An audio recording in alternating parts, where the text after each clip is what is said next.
Okay, this is our last session, and it's a really special session. We've got a fantastic keynote speaker.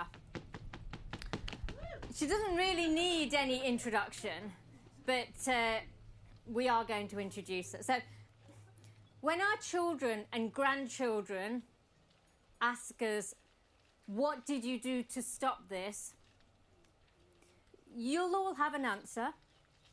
You will all have an answer. But some people are going to have a bigger answer than others. Okay. And Farhana Yamin is going to have a really big answer because she is an absolute icon. Like, you know, we talk about heroes, but, you know, we've actually got a real life hero in the room.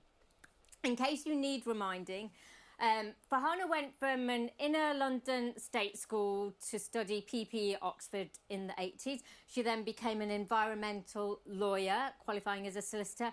And she's only credited as being the architect of the Paris Agreement 2015. Yeah? She was the person who got net zero by 2050 into that agreement. I remember at the time covering it in the news, and there was a lot of back and forth. There was a lot. We were like, what's going on? I did not know then that it was you doing that legal wrangling, which is just epic. You know, we talk about change, and, you know, that is just amazing. You know, being such a powerful advocate for climate justice. You've championed projects such as the Climate Reframe project and the Climate Justice Map. You've also coordinated the political strategy in Extinction Rebellion, you know, in a period where they were very, very visible. And you've even glued yourself to Shell's offices. Okay? So please, another round of applause, and just a little moment of appreciation and just a little moment of silence. And as we welcome Farhana Yamin, and please tell us about your incredible work. Thank you.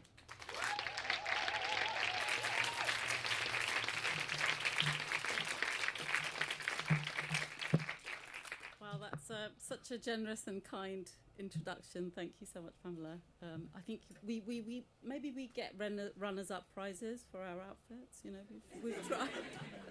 Not as glamorous as that, but I make an effort, especially since I was nominated by Elle last year as supremely elegant in the climate movement. So I thought, oh shit, I better make an effort every time now because I've got a sort of label. Yeah, thank you. I'll add that to the CV. Thank you so much to Tamsin, to Charlie, to all of the people who've been involved with Content Rising, to giving me this last final session. I haven't written notes until now because I really came here to listen and to learn. And today was a day of the NAP Ministry resting, connecting, being at Wakehurst, where I used to live for about 10 years, down the road, not so far, in West Sussex. So we used to come to Wakehurst quite a bit with our children, and, you know, very fond memories of being here. So when they said, this is going to be at Wakehurst, I said, yes, sign me up, and sign me up for the whole day. I'm not just coming for my bit. So thank you so much for bringing an incredible number of people, also from whom I've just learned. If you were sitting near me, you'll have seen me taking lots of photos of the slides and remembering all your names, and you know, the fact that you said right away, Michael, you know, here are my slides, you can download them already. I was like, phew, amazing. So thank you for that. Thank you to you know, this brilliant panel this morning, not just from the, I'm sorry I've forgotten your name, but the insurance initiative down in Totnes. I also have a life. I live part-time in London, part-time in Devon. I'll talk a bit about that. But I think the introductory panel from our youth, I mean, what an artful way to introduce all of the themes that in fact that we've heard about today. There was nothing that you left out between the three of you. I'm looking at you, Chantal. I don't know where the others are, but please pass on my thanks, from decolonising to urban nature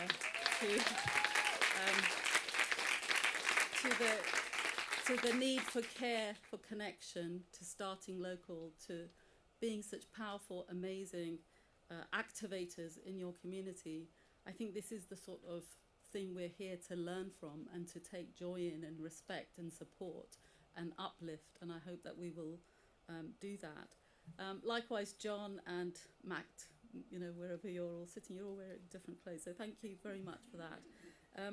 And Dan and the other workshop leaders, I wish I could have divided myself in three, but Dan's slow ways and guerrilla gardening is something that I'll be taking up.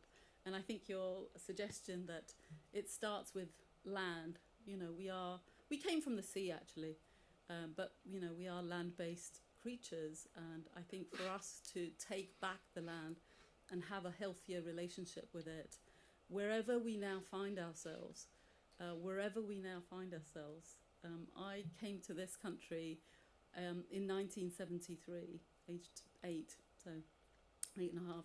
I'm now 60, and I still have a struggle with making peace and making England in particular home. I have had 4 children here, and I still say I love England more than England loves me. And I don't want that for myself or my children. I feel, how many more years do I have to live here to feel healthy, even in a place as beautiful as this that I love? How many years will it be before I feel this is my home? Let alone my children who were all born here. So I think this complex relationship, which you showed, you know, right away, we, people of the South, the global South who've come here, people of colour, people who are mixed race, have a very complicated relationship with the environment, with nature, with community, with the national, international political structures that we find ourselves in. And I think that that's both a wonderful challenge as well as bringing complexity. And I hope and I want those of you who don't fit into those categories that I've just said, I think we need you to understand that and meet us where we are. And we're constantly meeting you where you are. I was, as I said, living down the road. I had an Aga. I went to see Bluebell Woods. You know, I'm as middle class. I have become as middle class as they get. I started off Muslim, migrant, inner city children, the first of her generation to get to university, the first woman to get to a university on a state school scheme run by Ken Livingstone, Red Ken, who, you know, recognised that children from inner London schools were never going to get into Oxford without help, and Oxford colleges saw a great opportunity, and basically they cooked up a scheme where we didn't have to apply for the entrance exam. We just got a 2-day test basically and got to go there. So I feel like sometimes life is serendipitous, doors open, opportunities are created, and I'm the product of, at that time, 2 institutions, ILIA, the Inner London Education Authority, and the Oxford colleges that I went to, for giving me the chance to become part of the British establishment. And I am a part of the British establishment, notwithstanding the fact that I glued myself to Shell. Many people in DEFRA, in DEC at that time, the government, who were all my friends and allies actually, because we'd worked very closely in the UN climate negotiations for 30 years, including Paris, were really shocked and surprised, but they also, you know, totally understood why someone like me needed to be in that movement. Many of you, I think, are familiar with or part of or supported that movement, but it needed at that time, and we need right now, people who challenge, who shake, who are courageous. I wrote down, and I remember we spent a lot of time in, you know, Parliament Square during the rebellion in April 2019. And there are those 3 statues at the back, right? At the back are statues of Millicent Fawcett, Gandhiji, and Nelson Mandela. The black and brown people are at the back. The women, the black and brown people are at the back. But they complete, I think, the struggles that we have been all undertaking for actually hundreds of years, for human dignity, for equality, for decolonization, for a just and fair world. And I guess what I want to say to you, where are we? I think we've won.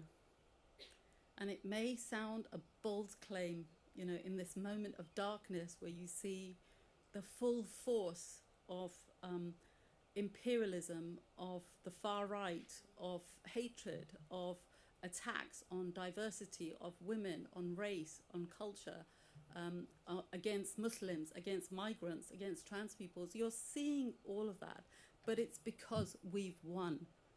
So let me point you to their own manifesto. Go and read Project 2025. And I had it on my phone, but we'll get it out to you. They acknowledge that we've won, right? That's why they've got this book called Project 2025, because their manifesto right now is to dismantle all of the things that we've achieved over the last 100 years in particular. There have been struggles, you know, the movement to decolonize, imperialism is continuing, the women's movement, the disability rights movement for recognizing and supporting differently abled people, the gay rights movement, you name it. These struggles, anti-apartheid, we won. And we had all of that stuff, and it was on the legislation, it was on the books, we had the welfare state, we were starting to talk about universal basic income, we were starting to talk about the Tobin tax, we were starting to regulate and demand more regulation of. And I'm not saying we won all those battles or we won them across the world, but we won the intellectual arguments, we won the conceptual arguments, we won the vision of the world, we won our millennials looking at, you know, and the Gen Zs probably, and much younger, yeah. So we won, and they know that. They know that, and that is why we are having such a hostile, such a vicious, such a reactionary, you know, backlash. And it is a backlash, and it's important to remind ourselves that it is a backlash. It is temporary. No one wants to go back to feudalism, actually. Do you think they do? No, obviously they don't. They can't do that. They are in a tiny minority. And I've said a lot about them, but really, who are them? They're people who are very, very fearful of how the legacies of injustice have benefited them, and they're afraid that those benefits are about to diminish or be taken away, or that somehow that the people who will become and, you know, hopefully have a greater share of resources, of power, of voice, will be as thoughtless or as cruel or as indifferent as maybe they have been at times. And I don't, you know, part of me wants to, and I've struggled with this a lot, you know, part of me is like, excuse me, fuck it, you know, you've had your time, get out the way, we're waiting for you to die, or you're going to, you know, come the revolution, you know, we're going to be, and there's, you know, that's okay. I acknowledge that my anger, my demand for justice, my demand for accountability is valid and important. But really the most important thing we need going forward as a movement of people who are creating the more just, the more kind, the more respectful, the more compassionate, the more green future, is for us also to hold out a way for them to join us. Because I don't want, and no academic studies, and I am a very big nerd and read lots of books, no revolution that has then used the same means and violence has succeeded. It has always failed in the end, you know, whether it was the French Revolution, whether it's other revolutions, it was communism. If you use repression and force, actually you're using the master's tools. And as we know, as Audre Lorde said, the master's tools will never, you know, do anything other than recreate the structures that we have. So we must not resort to the kinds of things that sometimes we in pain and anger want to do. And I'm saying that all to you. This is my final keynote for at least this year, because I'm about to go in 10 days on a 6-month sabbatical.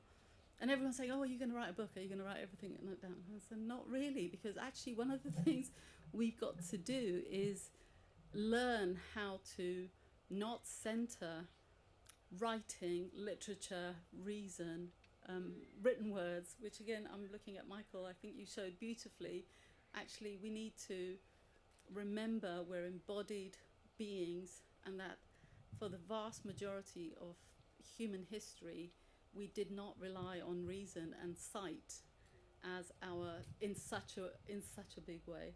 We relied on smell, on our collective conscience, of taste, of touch, of all of those things.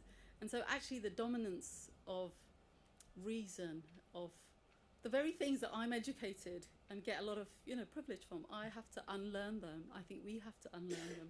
We have to sit out in the grass and play and use our imaginations. And if Millicent Thorson's strategy at the back of Parliament says courage calls to courage everywhere, which is an action call, it's a request, a demand, an aspiration that people will rise up. I think at the end of today, I was thinking it's creativity calls to creativity everywhere. Everyone has, as a result of being a human being, the possibility to imagine, to create. It starts off at that, as mother of 4 children. I mean, daily they would bring home, and we have, art boxes galore and all the rest. Stuff I never had, Sharpies of every kind. We have all of that. Every child is enthusiastic about what they write, what they paint, what they draw. They tell you stories galore, and we often as busy parents don't appreciate that. And actually, move 10 years later, 20 years later, everyone's forgotten that they were that creative. So we all have that creative spark. We are all divine manifestations of Pachamama, of Gaia, of the innate conscious spirit that animates the universe. That is what I believe. And that is what the majority of the world actually believes.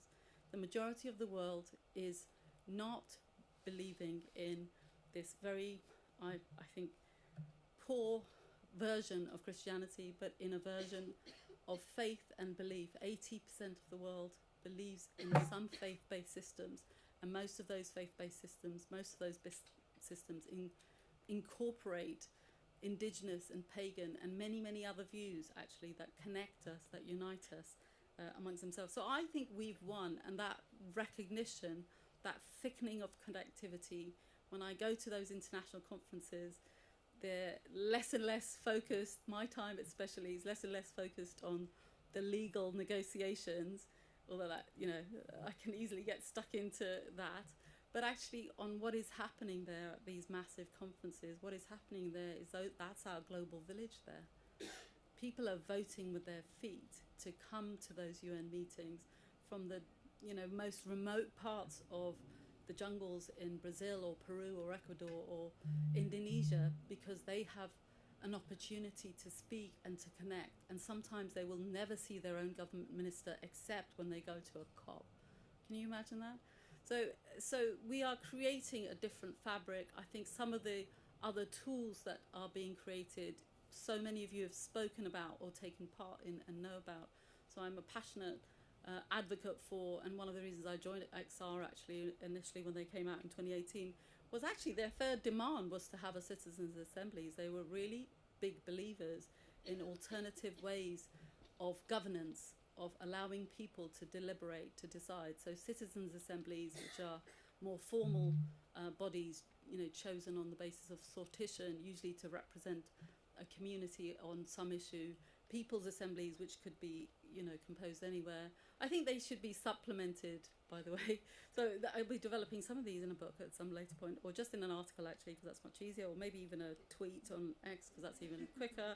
I think we need to complement them and always have the interest of those who are underrepresented in a demographic or not represented at all, like the more than human world. So that's one of the flaws of those mechanisms that we must address. We must always have the earth, we must always have the more than human world represented in our system, and that's what in Wales and future generations are not represented. Young people who are actually living are often not represented, and so we need to work on those things, and we need to have the imagination and courage to do what Project 25, I don't know if you know what Project 25 is. It's a blueprint by mainly American philosophers, thinkers, predominantly very alt-right, that they produce that every few years, and we're on the 9th version now, and that's what they set out, and that's what is being enacted And they usually set out a really ambitious, and we don't seem to do that anymore. We don't seem to do that for the last 40, 50 years. The left, the progressives, have almost vacated the field of imagination and big thinking, because I think whether it was the end of communism, the downfall of the Soviet Union, there was a great collapse, I think, in feeling that we had the right to speak in a way which would create that. So please, all of you, feel I'm asking you. I will do it myself. Think big, write big, dream, write those dreams down, imagine a way, what you like, whatever it is. I was talking to a friend who I was, I just want to dismantle the financial sector. It's got too big. It's got too big. It's like, I don't want to listen to everyone saying there's no money. There's masses of money, and it's not being used well, and it's upending and undermining the real economy, the work that real people do. And the wealth that is being generated is being made, on the basis of algorithms for stuff that doesn't add value to the real world, doesn't add value to real people. It does not. So, and again, I think the answers to that, what does the alternative financial system then look like? It looks like the old cooperatives. And that is where did the cooperative bank come from? It came from local people pooling savings. So we have to go back to that. Remember all those banks that were privatized here in this country? They all came from people pooling savings. My mum, when she came in Pakistan and here, she used to run these things, and she kept using this word, gameti. And for a long time, all the Asians are laughing. It's like, I didn't understand this word. And actually, it was committee. She was running these committees, and she was part of a dozen committees, and those committees were just groups of 8 to 10, 15 women who would pool their savings, and every month one of them would then get the kitty.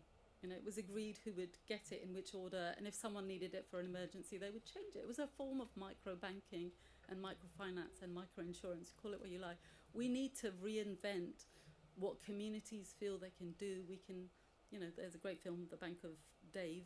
We need to reinvent and go back to a healthier financial system that really serves us, that really is under our control and is really under our accountability.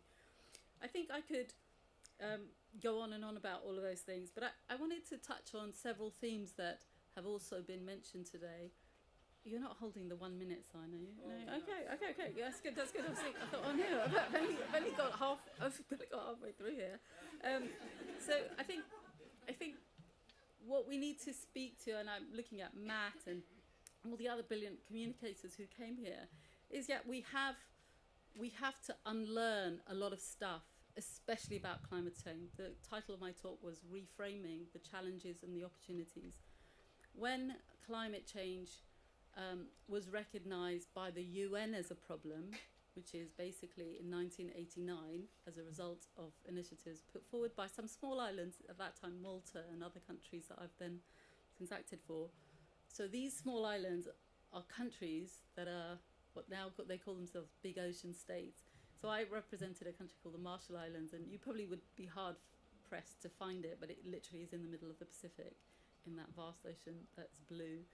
But if you put the border of the Marshall Islands as its sea, the sea that is under its control, it's the size of France. It's really big. But anyway, these small islands have played a massive role in the international governance, not just of climate change, but now of the UN. And again, that is under attack as well. That was one of the achievements and pillars of the breakdown of the First World War and the Second World War. We got the UN system, imperfect though it is, that is under attack. So I feel we need to have faith, reform those multilateral institutions, make them more inclusive, make them more responsive, not throw the baby out with the bathwater, not let the perfect be the enemy of the good, to keep faith. We can't do that, and we need to keep going on that.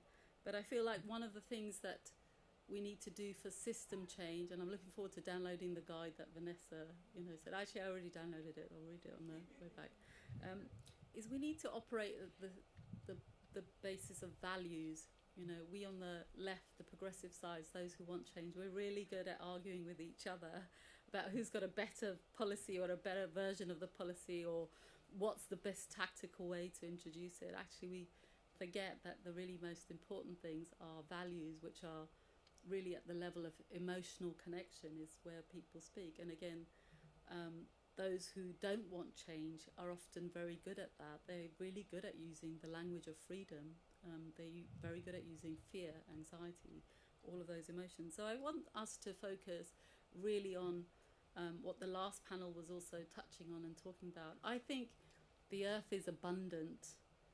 We want to pursue and live in an abundant, we already do. We live in an abundant, it's not collapsing or dying. It's producing, for example, on food alone, the vast amounts of food are being produced. The thing is that the food system, the global food system, is distributing that food very unequally. So we who live in the global north have mainly health problems that are related to obesity, and our food systems are characterized by up to a third of waste. So food calories, food systems are completely, look, there's obesity on the one hand and waste in this side, and over in the global south, you know, outside of the privileged people in the global south, you have malnutrition and hunger and famine and all of the things that climate is going to make worse. So it's not that the earth is not abundant, it's our way of distributing it. And obviously those of you who are economists know that, you know, some of the pioneering work that a Bangladeshi economist, Amartya Sen, who won the Nobel Prize, did was to show that famines don't happen because there's a shortage of food. They happen as a result of governments and markets not getting the food to the people they want. So this is a myth. We must get away from the myth of scarcity. So scarcity narratives dominate and are dominating everything. And so many of the presentations and people and conversations are touching on that. This land is too small for us to absorb more migrants. We won't have enough food. We don't have enough schools. Our healthcare is collapsing. Even our prisons are, you know, scarce of capacity, right? It's like there's a scarcity mindset running through everything, and this is a core and essential part of this stage of capitalism, but also of modernity. Modernity makes us think of, you know, dismisses what Pachamama, the earth, can provide, and it has been providing for thousands of years, and it could provide a lot more. In Dan's, Dan's, I don't know where he is, but he's in you know, we could just release 1% of land in the UK that is mostly now devoted to, he calls you know, meat and cheese. Meat and cheese is what the most of the land, the productive land in the UK, is devoted to. We could release that for building affordable homes, for creating the new towns, the new cities, the new centres. Just 1%, actually. It's a tiny percent. We wouldn't notice it. But we don't do that because of this scarcity mindset, and also our imagination and equality isn't at the forefront of what we want to do. So number one, we have to think constantly about abundance and accept that actually we live in abundant societies. We lived in the richest period of history, yeah, but it's all in the hands of 2,600 billionaires, 90% of the world. Okay, actually, it's actually a tiny number. So for me, the other thing is that why the hell are we not, you know, actually totally targeting those 2,500 individuals? We are many, they are few. It's like not that difficult to figure out, and you know, most of their assets are tangible. That is why actually they're building bunkers and trying to go to Mars, you know, so that's one thing. Okay, so individualism, again, many of you have touched on that, many of the panels have touched on that, and I think that the kind of individualism that is the rational, profit maximizing, making rational decisions very much on an individual, or at the most around your family. You know, you've spoken against that. We must get rid of that idea. Actually, most of us live in units. We cannot live outside of that. That is why solitary confinement is one of the most cruelest forms of torture, is because taking away someone's connection with a community, with another human being, not allowing them to talk, generally breaks them faster than any amount of cruelty or physical torture could. So having a cooperative mindset, having a collective mindset, understanding that we are one with nature, we are one with each other, we cannot survive outside of communities is the most important positive value that we must live in. This is the vision of the world I'm already trying to live in every day. Be abundant, think cooperatively, live and be and think about collective well-being. I think modernity and capitalism, so modernity is a bigger set of, I think, is a bigger system than just capitalism and communism. Communism shares many of the assumptions of what a modern, and modernity is really about the issue of progress and about, you know, enlightenment and all of those things that go together. So I think competition among human beings, amongst clans, tribes, should be replaced with care. And again, I was so touched, you know, that in your opening panel, and many of you are doing brilliant things about caring. We want a caring economy. Care is so devalued. And why is it devalued? It's chicken and egg, but actually care is mostly done by women. Women care. And so women were also, care is diminished. Which way around is it? I don't know. Is it patriarchy comes first, or what? I don't know. We don't have to figure that out. What we have to do is redress that. We have to provide less to the bankers and more to those who are doing the caring, the caring that happens of our vulnerable, of the young, of the elderly, of the world, of nature. So most of the world's caring is being done by women and by indigenous people and by local communities, and that is who we must see, and that is what our policies, our imbalance must shift to. And I think that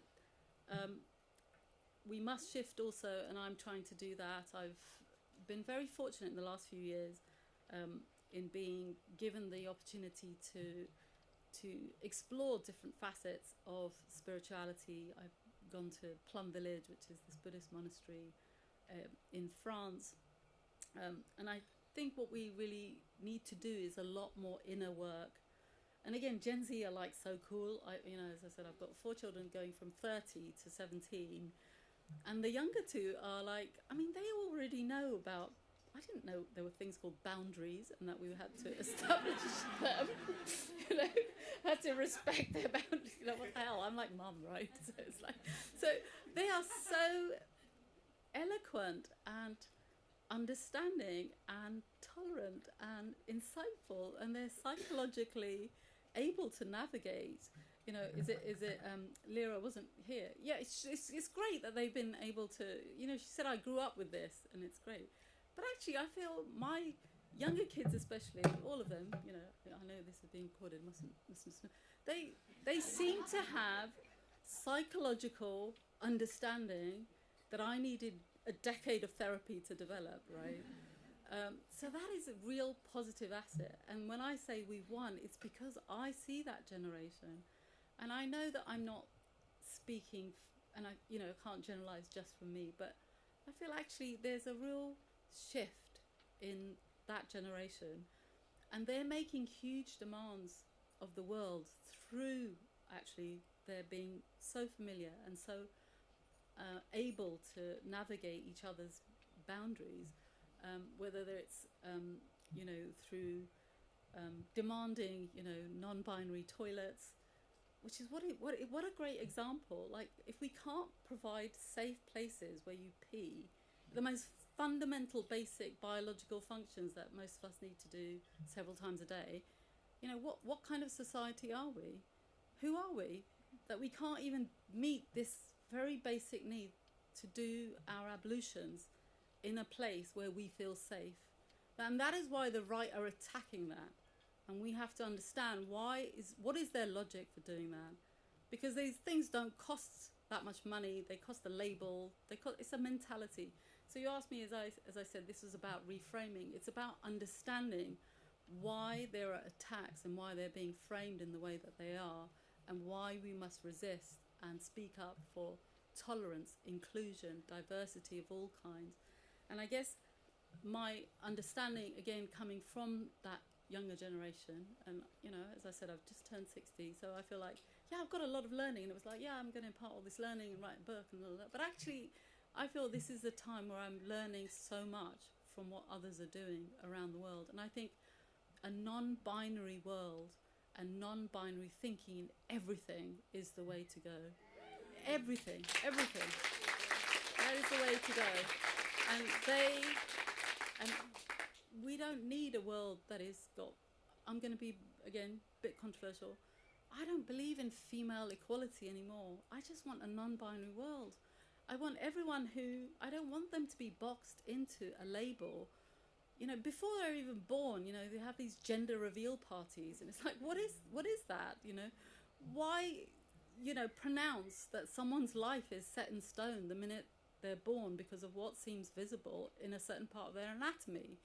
That, what has that got to do with who they become? You've already taken away this person's agency, this creativity. You've boxed them into a role. And this is not what I was born with, by the way. I didn't grow up with this. I'm learning this, as I said, from a set of movements, peoples. And again, those who are differently abled, I prefer to use that vocabulary than say disabled. You know, they have taught us masses about how to create a world that is really functional without being, you know, super strong, able, all the rest of it. So nothing about us without us. That is a slogan that actually came from those who are differently able, that movement. So the understandings of a tolerant, kind, regenerative, supportive, caring, compassionate and greener world is coming, in my view, by and large, from those people who don't look like mainstream white northern-based people. And the greatest gift, if you don't identify with that, is for you to start a process of unlearning. So if you look at the history books, I did history A-level, I started learning, you know, history here. I am taught, and I was taught, that the Enlightenment happened here in Europe. The Enlightenment, all the books, the literature, from the Egyptians, who were black, by the way, you should know, to, you know, what happened in Rome and Florence in the Middle Ages, that came from Arabs and the Moors were black. You know, they were a diverse skin tones. And I believe in a world where melatonin is irrelevant. I just happen to, I have four children. I mean, two of them, you know, have more melatonin than the other two. Two of them could pass off. Two of them cannot. And they happen to be more male looking. They would be the ones who'd be arrested if they grow a beard. That, you know, when we had the crackdown, they would be arrested for being Taliban or Hamas or sympathizers, supporters. They would come out on every profile. And I'm like, can you just shave and not carry that rucksack for a while? Because, you know, that's what people in our communities do when there's you know, attacks and so forth. And I'm just saying these things to make you laugh, but I think that that's the reality that and I don't want a world which is defined by the gender that is obvious, you know, nor by melatonin, and nor do you, and nor does most of the world, actually. It's a tiny handful of people who are so afraid of that future that they are fighting back, and they feel even angry that they're not really allowed to speak about it, which again shows my central point, and I think we're coming to that we won this battle of ideas. And I think what we should be spending as artists, creatives, writers, poets, ad people, filmmakers, all of the creative professions, as well as all the people who are involved in the education sphere more broadly, we should be rehearsing the future. We live in the future. I don't believe in the future as a concept. I think I have become more Buddhist. They only believe in the present, because actually the only thing that ever exists is the present moment. It's the only thing that exists, and I think that that's correct. That is correct intellectually. I think, yeah, of course that makes sense. The past is everything. I am remaking it all the time. I'm remembering it and remaking what was the past, and the future doesn't yet exist. It never exists. Okay, it never exists. It's always the present. So be in the present. Rehearse what it looks like. Rehearse these ideas. Go forth. You know, connect, create. I think do wacky things. And again, one of the things that I think XR did, And long may it flourish, actually. You know, I know, again, we can get bogged down on they shouldn't have done this action, that action, you know, just off or whatever. But actually what they allowed was a great flourishing of the imagination. What they allowed was enable, they said, build your own movement, go out and do that. And a lot of the initiatives, whether it's a lot of the local community initiatives, in Kentish Town and in Camden Town, where I lived, we had the first ever Citizens Assembly was in Camden Town, actually, was in Camden. And we built then we repurposed, the council gave us one of their unused shops on Kentish Town High Street, just outside the tube station, prime site, closed, and they just gave us this place to create as a community centre. And we thought, how cool is it that this is a shop, but nothing is going to be bought or sold here. It's only about experiences. It's only about connecting. It's always about coming together. So, and I've heard so many of these other very beautiful experiments going on, and I think they're not piecemeal. So one of the things I hope AI can help us with is we should just map these millions and millions of initiatives. And that is actually what the CJ map, this climate justice map, was nerdily an effort to, but actually I need the tech people to help with that. We need to make visible all of the amazing work that is already going on, and actually it's our fragmentation, inability of them thinking we're just doing this in isolation from everyone else. I fundamentally believe that this caring, kind, compassionate way of living, being, and this community is already here. It's already here and it's flourishing. And I'll end on that, you know, that note, and a lovely quote which I may end up misquoting, but give me 1 second. And it is by one of my favourite authors, Arundhati Roy, as you may have known. I think I got it down. Where was it? Yeah. And it says, another world is not only possible, she's on her way. On a quiet day, I can hear her breathing.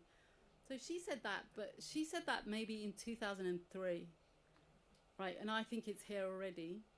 And I think your job is to go and make it visible, really, really visible. So I wish you good luck with all of that. I'm here rooting for you.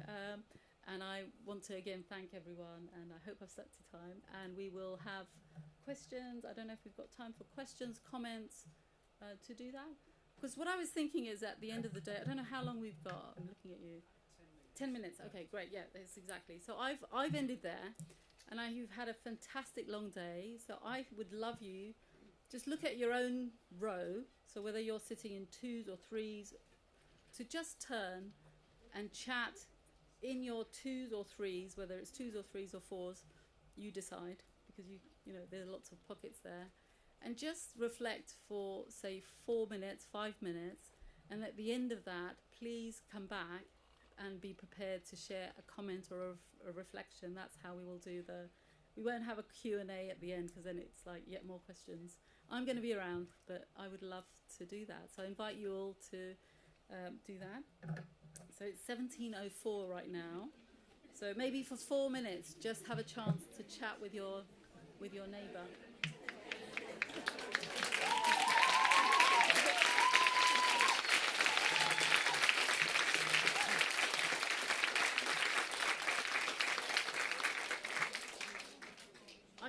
I've set my timer, so when it goes, I would love to have just 3 or 4 people. Yeah, we'll do that. We can go around the Bible.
seconds left.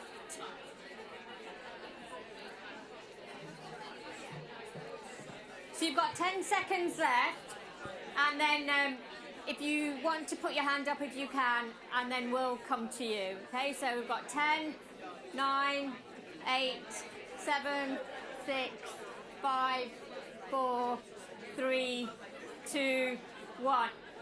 Okay, I know Everyone, I wish we were all staying here tonight because there's so much to talk about, but let's hear from a few people. Who wants to... So if we've got time for 3 or 4 groups to share a reflection, a short comment. Okay, over here. Let's see, a popcorny one, which is part of the reflections for this.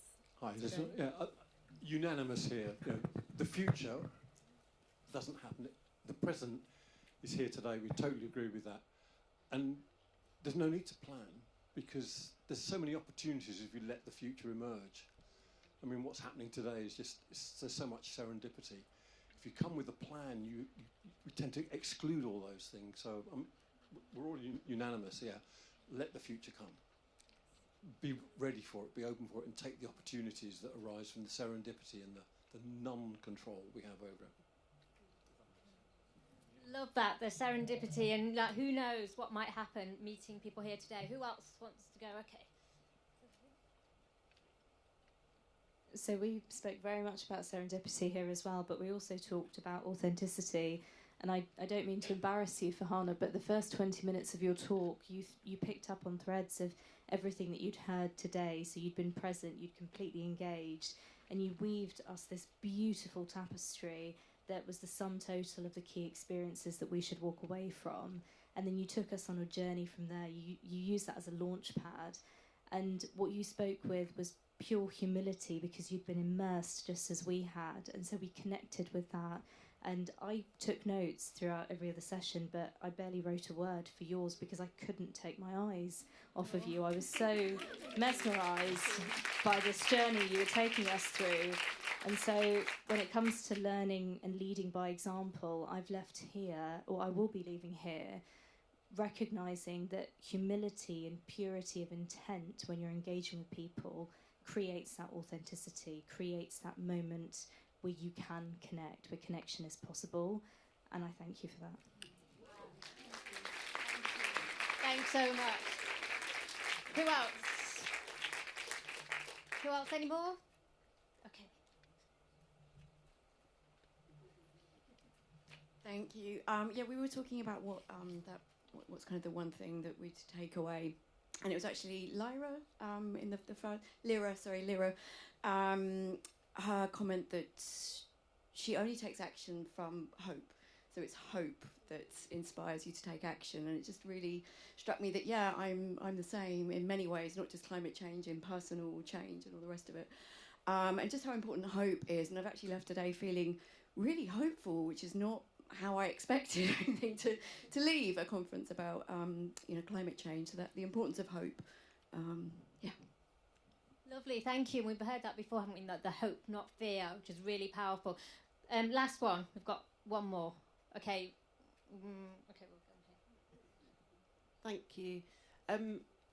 So today has really helped to reinforce the work that I do at the South Downs National Park Authority as climate change officer. It's all about how can we connect these communities, how can we tell their stories to inspire other communities to take action on climate change. And I've created a map of all the communities that are in the national park and around the national park that are acting on climate change. And my job is to try and help them to be inspired to keep doing what they're doing and to get more communities taking action. And today has really inspired me to keep doing what I'm doing, because it's so important to know that you're not alone when you're talking about climate change and helping other people to do the right thing. So it's been brilliant for me today to get that reinforcement. Thank you very much.